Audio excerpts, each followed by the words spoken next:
প্রত্যেকটা জীব জানুক আর না জানুক, বুঝুক আর না বুঝুক, সকলে কি চায়? অমৃত চায়। কেন জানেন? অমৃত আনন্দ। অমৃত শব্দের অর্থ আনন্দ। এই জগতের এমন একটি জীবকে আপনি দেখাতে পারবেন না যিনি অমৃত চায় না, যিনি আনন্দ চায় না। এখানে আপনারা বসে আছেন, এমন কেউ কি আছেন যে দুঃখ চাই? আমরা কেউ আছেন কেউ এখানে? দুঃখ এই জগতের জীব চায় না, সকলে আনন্দরূপ অমৃতকে চায়। কারণটি কি? এই জগতের জীব যেমন অমৃত চায়, আনন্দ চায়, ওই প্রকারের দুঃখও তো চাইতে পারত, দুঃখটাকেও তো চাইতে পারত, কিন্তু দুঃখটাকে চায় না কেন? এর একটা কারণ আছে না? আমার টাকা লাগবে, কিসের জন্য? কোনো একটা প্রয়োজন তার পেছনে অন্তর্নিহিত আছে, তার জন্য পয়সাটা লাগবে। বাড়িটা আমার লাগবে, তার পিছনে একটা কারণ আছে। গাড়িটা আমার লাগবে, তার পিছনে একটা কারণ আছে।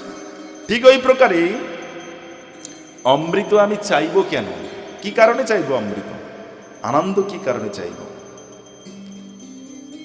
কারণ আমরা অমৃতস্য পুত্র।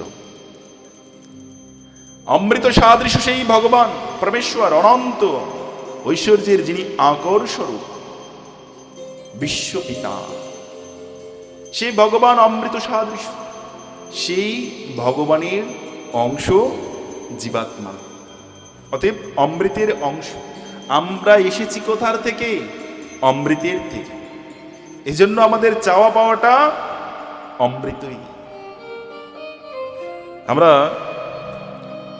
বৃন্দাবনে অবস্থানকালে যখন বাংলা কিংবা বিভিন্ন রাজ্য থেকে যখন মানুষ বৃন্দাবনে যায়,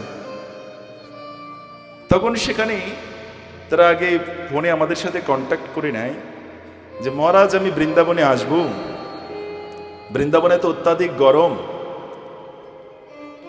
এই জন্য এসি রুমটা কিন্তু বুক করে রাখবেন আমার জন্য। কারণটা কি? ওই পরিবেশে আমরা অভ্যস্ত নই, ওই পরিবেশ থেকে আমরা আসিনি। আমরা বাংলায় জন্মগ্রহণ করেছি, বাংলার যে জলবায়ু সেটি মৌসুমী জলবায়ু, অত্যন্ত সুখপ্রদ জলবায়ু। এখানে না আছে গরম, না আছে ঠান্ডা। সেজন্য আমরা যখন বৃন্দাবনে যাব, সেই আবহাওয়া, সেই পরিবেশের সাথে